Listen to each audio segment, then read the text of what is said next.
Attorney General is going after the companies that make store-brand herbal supplements. In tests of store-brand supplements commissioned by his office, the AG found out of hundreds of bottles tested, 4 out of 5 contained none of the herbs listed on the labels. Those supplements included ginseng, echinacea, St. John's wort, ginkgo biloba as well. New York ordered those brands off the shelves at Walmart, Walgreens, Target, and GNC stores in New York State.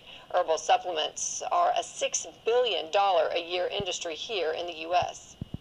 Dallas Cowboys Hall of Famer Troy Aikman and Logan Stout, CEO of ID Life, are here to talk about the supplement industry and how you can maybe navigate some of these products we've been talking about. Troy, you're also affiliated with ID Life, and I assume players use supplements now. I don't know if you did then, but I mean, did you or do you worry about what's actually in them? Should players be worried? Well, absolutely. I was not, as an athlete, that involved in supplements.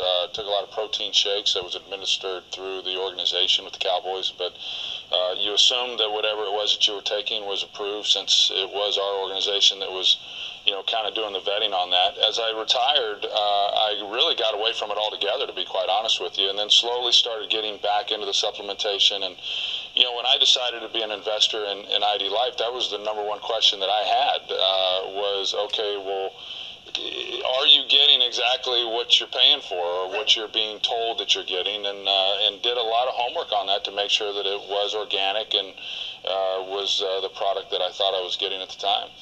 Logan, 4 out of 5, this Attorney General's study, 4 out of 5 supplements tested didn't have any of the product that the label said it was. St. John's wort, it had nothing in it of St. John's wort. How does that happen?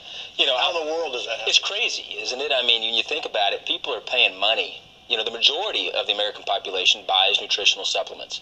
And based on the study the New York Attorney General did, it looks like the majority of them are buying completely fake stuff they don't even realize that they're buying. And is it the no FDA regulation? That's the issue. Would you welcome FDA regulation? How can it be solved? I hope that this will be a wake-up call to our country, that we need to start regulating nutritional supplementation. I have children, my parents. I mean, the fact somebody can go in and buy something in a store that's not regulated, it can be anything or nothing, as they found with the Attorney General, is scary. I mean, that's scary, and people are wasting money. Let me ask you about it. If it didn't have any of the product that the label said it had, do we know what was in? Man, there's no telling what they put in there. I've heard all kind of things. I'm not one to bash companies. That's just not who I am. But what I do believe education is important. And if somebody's paying for something, they need to know what they're getting. And I think that's the downfall we have right now with the whole system with nutritional supplementation. Okay, so if people are watching us tonight, the Attorney General investigation in New York started with Target, Walmart, Walgreens, and GNC stores, products on their shelves. We have all of those stores here. Does that mean, do you suspect the same thing is happening here?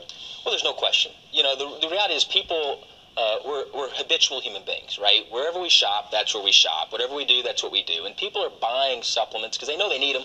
The studies prove you need nutritional supplementation, but they're guessing. They're guessing. They have no clue what they really need or don't need. They're just guessing. They're going into one of these stores and they're just taking something off the shelf, going, okay, this helps with this, and they're taking it. They have no clue, but I guarantee you the problem's far greater than what we've even realized. I promise you it's far greater than what we've even realized, and I'm hoping that the regulators will start doing due diligence and start looking for certificates of analysis and C of A's and you name it, so that the American population is safe. Why not just, I know you're affiliated with ID Life and you'd probably say take that, but aside from that, why not just stop taking supplements and eat better and have a better diet? Well, and to be quite honest with you, Steve, that's what I try to do. In the last 4 to 5 years, I've tried to get as much nutritional value as to what I'm eating, so that's not necessary. But the reality of it is it's hard. It's very hard for those that have tried to do that to eat enough food and the right foods to get the proper nutrients without supplementation. Okay, so wrapping this up, would you use your spot to try to get the Attorney General of Texas to do this kind of thing, get the FDA involved? Where's your voice going to go? Well, I think ultimately it's the nutritional supplement companies that do have good ingredients, that are in their natural state and organic and not these synthetic fillers. We all have to come together, and we have to basically get it's fraud, get the fraud off the shelves, because people work hard for their money. And you only get one body. You don't want to be taking something where you're wasting money and taking something that's harmful in the body. If you're going to spend money on something, you deserve to know that if it's on the shelf, it should benefit the body in a positive way, and it shouldn't be harmful. All right.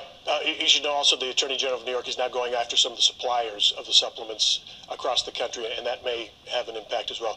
Logan Stout, thanks. Troy, Steve, thank you. Thanks. If you want to check out what these guys are doing, it's liveidlife.com. That's the website. Thanks, guys. After our interview, I called the Texas Attorney General's office to see if investigators with the AG's office might be taking a look at supplements here, or if they're even on the radar screen of the Texas AG's office, and got this response. As far as your question about future actions the Texas Attorney General's office may take, we do not discuss legal strategy or acknowledge investigations. So we'll stay tuned.